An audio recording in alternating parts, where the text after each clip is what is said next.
Есть мнение, что слово имеет альпинистское начало. Гордый своими первыми достижениями чайник любит фотографироваться в традиционной позе. Одна рука уперта в бок, другая приветственно помахивает фотографу.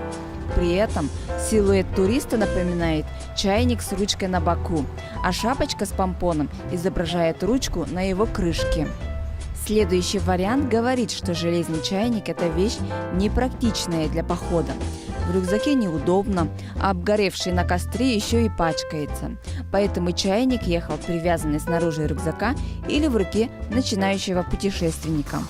Еще поговаривают, что раньше частным извозом занимались только профессиональные водители-таксисты. Тогда ни у кого не было личного автомобиля.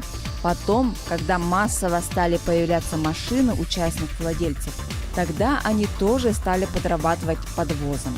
Таксисты между собой стали называть их сначала частниками, а поскольку аварий от них на дорогах было больше, то вскоре перекрестили в чайников.